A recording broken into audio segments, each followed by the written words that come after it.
On the night of November 30th, 1940, German planes bombed Southampton, England, and destroyed the above-bar Congregational Church.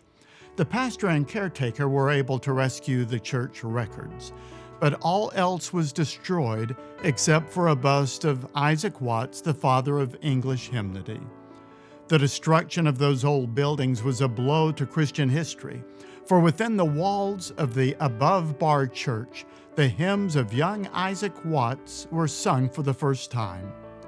Isaac was born in Southampton on July 17, 1674, the oldest of 9 children. He was a brilliant child who started learning Latin at age 4, then Greek and Hebrew soon afterward.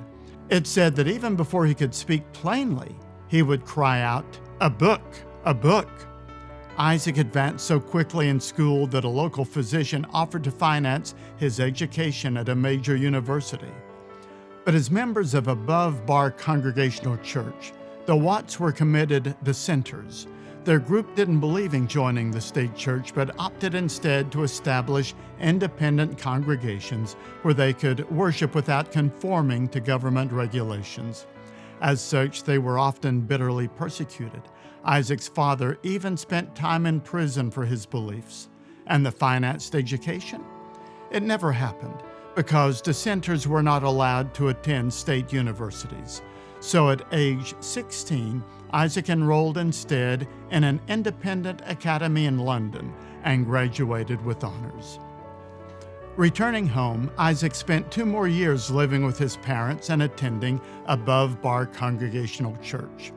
One day, discontented with the quality of the singing at the church, he wrote a hymn for the church to sing. This was a new and very radical innovation, for at that time, only the Psalms of David were sung in English churches. Nonetheless, the church loved singing the young man's hymns and commissioned him to write many more. For 2.5 years, Isaac churned out hymns for that little congregation.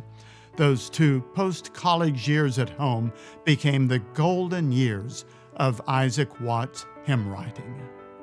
How remarkable that some of the greatest hymns ever sung in the English language should be produced by a young man just out of college who is today known as the father of English Hymnody.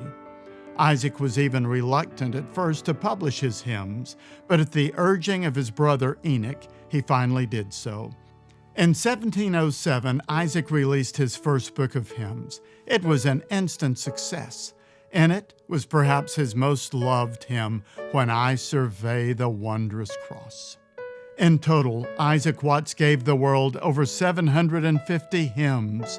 The old church building in Southampton may be gone, but the words of the hymns first sung there continue to echo loudly in churches throughout the world.